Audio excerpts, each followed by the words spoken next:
Have you ever felt like you gave your entire life to your children, only to grow old and feel invisible to them? You're not alone, and more importantly, you're not broken. In this video, we're going to explore something most people are too afraid to talk about. What do you do when the ones you love the most grow distant or disappear? But this isn't a video about bitterness, it's about liberation.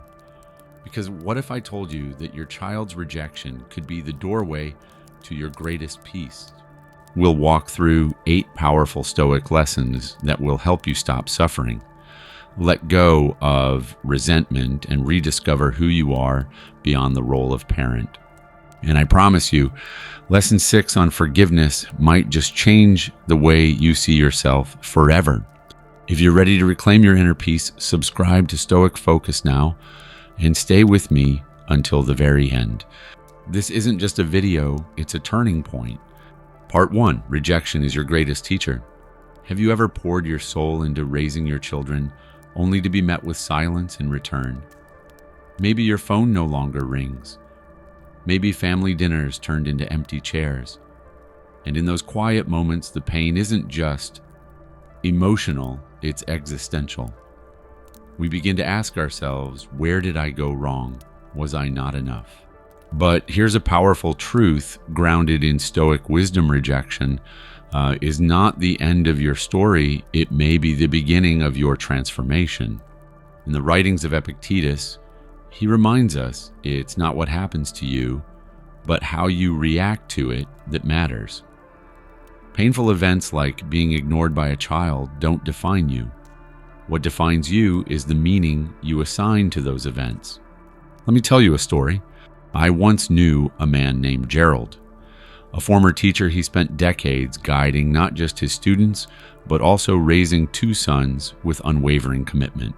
He coached their baseball games, worked overtime to pay for college, and missed vacations so they wouldn't go without. But in his retirement years, both sons drifted away physically and emotionally. No visits, no calls. At first, Gerald spiraled. Depression, bitterness, sleepless nights. But one morning, during a walk by the lake, he remembered something from a book he once taught Marcus Aurelius's Meditations. Love whatever happens to you, for it was woven into the pattern of your fate. It hit him. He had spent years attaching his self-worth to how others treated him, especially his children. That wasn't love. It was dependency disguised as care. Realizing this, Gerald began to see the rejection not as punishment, but as a wake-up call, a call to return to himself. And that's where the Stoic lesson begins. Rejection isn't personal, it's directional. Your child may be navigating their own wounds, failures, and disappointments, most of which have nothing to do with you. You can't control how they act, but you can control how you show up in your own life. That is the root of Stoic empowerment. If you still feel the sting of being pushed aside, I challenge you to ask yourself this: am I waiting for someone else to bring me peace, or am I ready to claim it myself? Because peace isn't something they give you, it's something you grow within. In the Stoic view, life is a teacher, and sometimes the hardest lessons come from those we love most. But if you're willing to face that lesson head on, without resentment, without bitterness, you'll discover that rejection doesn't break you, it builds you. Part 2, letting go to set yourself free. There's a strange kind of pain that comes with loving someone who doesn't love you back the way you hoped, especially when that someone is your own child. You try so hard to keep the connection alive, yet your calls go unanswered, your gestures unreturned, and it hurts. But what if I told you that the key to peace isn't in fixing the relationship, it's in releasing your grip on it? The Stoics understood this long before psychology caught up. Epictetus wrote, "Some things are up to us, and some are not." It sounds simple. But behind that phrase lies the foundation for emotional freedom. Let me explain. I once worked with a woman named Teresa. She had a daughter who grew increasingly distant after college. No fights, no harsh words, just space. Teresa blamed herself. Every week she'd send a message, thinking of you, no reply. Eventually she stopped reaching out, not out of anger, but exhaustion. She asked me, "What do I do now?" "Just stop caring." I told her, "No, you don't stop caring, you stop clinging." Because clinging is not love. Clinging is fear wearing a mask. When we attach our emotional stability to someone else's behavior, we hand over the reins of our happiness. That's not stoic. That's slavery of the mind. So what did Teresa do? She started small. Every time she felt the urge to check her phone, she took a walk. Every time she imagined her daughter ignoring her, she said aloud, "That's not in my control." At first it felt like denial, but slowly it turned into peace. Letting go isn't abandoning the relationship, it's reclaiming your inner world. Your child's silence may not be personal. They may be overwhelmed, distracted, emotionally immature, or hurting in ways you don't see. But their distance doesn't define your value as a parent or as a person. Think of your emotions like a sailboat. The wind other people's actions will blow in all directions, but your job is the rudder. You decide how to steer. And that means loosening your grip on expectations. Marcus Aurelius reminds us, you have power over your mind, not outside events. Realize this and you will find strength. Let go of needing a perfect ending. Let go of needing validation. Let go of the story that says, "I must be loved to be whole." You were whole long before they could ever say thank you. When you release the need to control outcomes, you don't become cold, you become clear. And in that clarity, something beautiful emerges. The freedom to love without fear, to breathe without begging, and to live without waiting. You've suffered enough. Now it's time to let go and set yourself free. Part 3, the power of unconditional love. Unconditional love, it's something we talk about often, especially in parenthood, but few of us truly understand what it demands until we're tested. When your child rejects you with silence, coldness, or distance, it can feel like your heart is being returned to you in pieces. You gave everything, and now it feels like there's nothing left. But that's the moment Stoicism steps in, not to numb you, but to awaken you. You see, true love, as the Stoics saw, it has nothing to do with being rewarded. It's not a transaction, it's a choice. Seneca wrote, "True love is to wish for another's good, even when they bring you no benefit." That sounds almost superhuman, but it's not. It's just rare. Unconditional love doesn't mean you let yourself be mistreated or walked on. It means you love without becoming dependent on the outcome. It means you stop saying, "I love you," if you love me back. Let me share something real. A former colleague of mine, Charles, had 2 daughters. One stayed close, the other drifted slowly, then completely. No calls on birthdays, no visits for holidays. When asked why, the estranged daughter offered vague resentment, some of it justified, some of it not.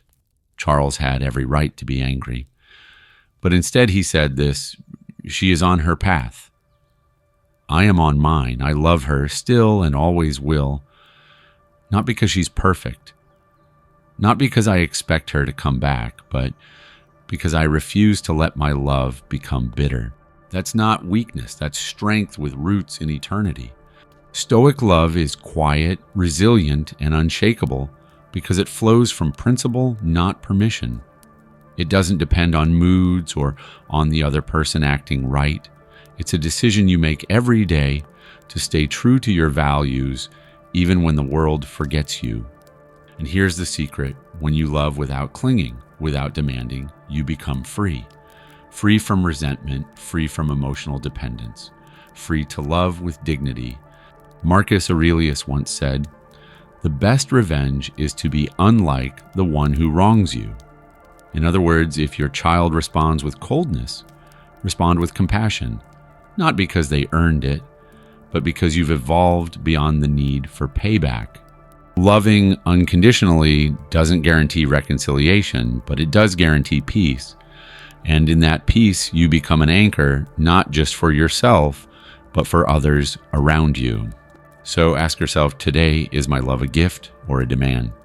Let it be a gift. Let it be yours. Let it be free. Part 4, don't let your ego control you. There's a voice inside all of us that whispers, you don't deserve this. After everything you've done, how dare they treat you this way? That voice, it's not your heart. It's your ego wounded loud and always craving validation. The Stoics warned us about this trap. Seneca once said, the greatest obstacle to living is expectancy, which hangs upon tomorrow and loses today. But just as dangerous is the expectation that we are owed something especially from our own children. It's only natural to feel hurt when your child turns away. But when that hurt starts to become a story, they betrayed me. I was a great parent. They're ungrateful, that's no longer love speaking. That's pride. And pride, when wounded, builds walls that block healing. Let me tell you about someone I met during a seminar I once taught on Stoicism and aging. His name was Walter, a retired firefighter, widowed proud father of 3. One of his sons hadn't spoken to him in years. And every time Walter talked about it, you could feel the mix of sorrow and rage. I saved lives for a living, he once said, and I gave everything for my family. I didn't deserve this. But one day, during a group discussion, an older woman said something simple but profound. We don't love to deserve love. We love because that's who we are. Walter sat in silence for a moment, and I watched something soften in his eyes. For the first time, he wasn't defending himself. He was letting go of the story. Here's the Stoic truth. Your ego is not your friend. It's your mirror. And sometimes it reflects back only what it wants you to see. You might have made mistakes. You might have misunderstood your child. You might have said things, done things, or failed to notice things that hurt them unintentionally or not. Acknowledging that doesn't make you weak, it makes you wise. Marcus Aurelius advised, be tolerant with others and strict with yourself. That doesn't mean beating yourself up, it means staying honest. It means realizing that peace doesn't come from being right, it comes from being real. And here's the paradox. When you let go of ego, you gain strength. You become approachable. You create space for reconciliation. You move from I deserve to I understand. And in that space, healing becomes possible, even if it never comes from them. So the question is, would you rather be right or be free? Because holding on to pride keeps the wound open. But humility, that's the salve. That's where the soul breathes again. You are more than your hurt, more than your ego, and more than what anyone, even your own child, thinks of you. Don't let the ego write your story. Let wisdom finish the chapter. Part 5, stay calm in the face of others' judgment.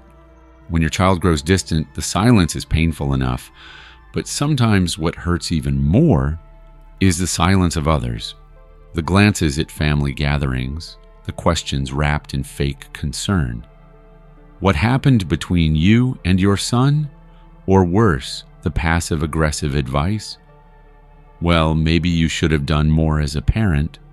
People mean well, sometimes, but often they speak from ignorance or worse projection. In our society, family is seen as a benchmark of success. If your children adore you, you've done your job. If they're distant, cold, or estranged, the unspoken assumption is you must have failed. And suddenly, it's not just the pain of rejection you carry, it's shame, embarrassment, isolation. But here's what Stoicism teaches us: other people's opinions are not your truth. They are noise, and your soul was not made to answer to noise. Epictetus put it bluntly: if someone speaks ill of you, don't defend yourself. Instead, think, they don't know the full story. Because most of the time, they don't. They weren't there for the long nights, the sacrifices, the silent prayers, or the unspoken heartbreaks. They see only the surface, and they judge like they've read your entire book, when all they've skimmed is the cover. Let me tell you about Lorraine. She was a nurse, retired after 35 years of service. Her daughter cut contact after years of unresolved tension. At church, the whispers started. She must have been too controlling. One Sunday, a woman asked, why don't you just fix things? Life is short. Lorraine smiled gently and said, I'm working on fixing myself. The rest is between her and God. That, my friends, is Stoic grace. You don't owe anyone your story. You don't need to perform your pain for public approval. And you certainly don't need to internalize the judgments of people who haven't lived your life. Marcus Aurelius reminds us, waste no more time arguing what a good man should be. Be one. That's it. Be one. Not for the applause, not for your reputation, but for your own peace. So next time someone offers unsolicited advice or veiled criticism, pause, breathe, and remind yourself, my worth is not a debate. It's a decision I've already made. Let their opinions pass by like clouds. You are the sky-wide, calm, unmoved. You're not here to win their approval. You're here to reclaim your peace. Part 6, let go of resentment. Resentment is a quiet poison. It doesn't scream, it simmers. You carry it in your chest like a burning coal, thinking you're keeping yourself warm. But all it does is scorch your peace from the inside out. And when that resentment is toward your own child, the wound cuts deeper than words. I gave them everything you might say. All I ever wanted was to be loved back. And you're right to feel hurt. You're human. But pain and bitterness are not the same. One asks to be felt. The other refuses to leave. Stoicism doesn't tell you to suppress your emotions. It tells you to take responsibility for what you carry. Marcus Aurelius wrote, the best revenge is not to be like your enemy. But let's make that more personal. The best revenge is to not let rejection turn you into someone bitter, someone smaller, someone trapped in yesterday. Let me tell you about Raymond. He was estranged from his adult son for over a decade. They hadn't spoken since a falling out over money pride and words they both regretted. Raymond used to say, I'll never forgive him, not until he apologizes first. But one day, during a Stoic study group, someone asked him a question that stopped him cold. If he never apologizes, do you plan to stay angry until your last breath? That question wasn't an attack, it was an invitation. Raymond sat with it, and slowly the armor cracked. He realized that his resentment was doing absolutely nothing to the son who hurt him, but it was doing everything to him. Sleepless nights, bitterness, missed opportunities for joy. So he wrote a letter, not to send, but to free himself. He poured out every hurt, then closed with this, I release you, not because you asked, but because I deserve to live unchained. And that's the heart of this lesson. Forgiveness is not about others. It's about you. It's the moment you stop dragging the weight of yesterday into the peace of today. You don't need a reconciliation to let go. You don't need closure wrapped in apologies. You only need a decision. I will not let this pain define the rest of my life. Seneca said it best. He who suffers before it is necessary suffers more than necessary. The grudge doesn't protect you. It holds you hostage, and every day you feed it, you lose one more chance at peace. So breathe, let go. Not because it was okay, not because they deserve it, but because you do. Part 7, the blessing of redirecting your love. When love feels rejected, it can feel wasted. Like planting a garden in rocky soil, all your effort, your care, your sacrifice, with nothing to show for it. But what if I told you this love never dies? It only asks to be redirected. Your love is not broken. It's simply waiting for a new path. Marcus Aurelius wrote, the fruit of this life is a good character and acts for the common good. In other words, love isn't meant to sit still. It's meant to move, to serve, to build. I once met a woman named Evelyn. Her only daughter hadn't spoken to her in 5 years. Evelyn used to spend her mornings scrolling through old photos, wondering what she did wrong. Then one day, instead of mourning another lost holiday, she signed up to volunteer at a local hospice. That one small act changed everything. At first, she just folded sheets and poured coffee, but over time, she sat with people who had no family left. She held their hands, She listened to their stories, and in return, something awakened in her. She was still needed. Her daughter's absence no longer defined her worth. Why? Because she had rerouted her river of love from a dry well to fertile ground. And you can too. You don't need to be loved in return to be a loving person. You don't need someone to validate your heart for it to be real. What you need is purpose. Seneca said, wherever there is a human being, there is an opportunity for kindness. Ask yourself, is there someone I can mentor, a neighbor I can visit, a cause I've always believed in, but never joined? Even small acts matter: tending a garden, rescuing an animal, writing your story for future generations. All of these are ways to let love keep flowing, because love is energy, and energy must move. When we hold it in, it turns to sorrow. When we let it out, it becomes healing, not just for others, but for us. And here's the best part: when you live from this place of love in action, you stop waiting for the phone to ring. You stop needing someone else to fill your days. You become the source. Redirected love is still sacred. It's still powerful. It's still yours.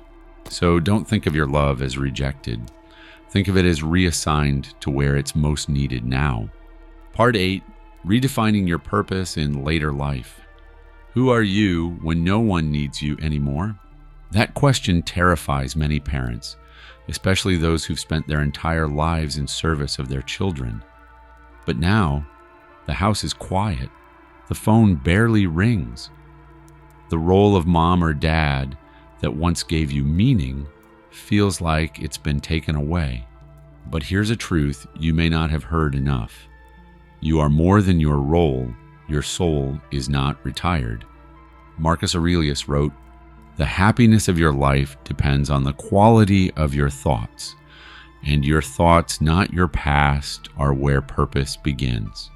You see, Stoicism doesn't ask you to ignore grief. It asks you to grow beyond it. This stage of life is not your decline, it's your reinvention. I once worked with a man named Harold, a widower in his 70s. His 2 sons had built busy lives far away, rarely visited, always in a rush. He told me, "I feel like I don't matter anymore." But then Harold started learning to paint something he'd always loved as a boy, but had never pursued. He painted every morning after his coffee. Slowly, his house filled with color again, and so did his heart.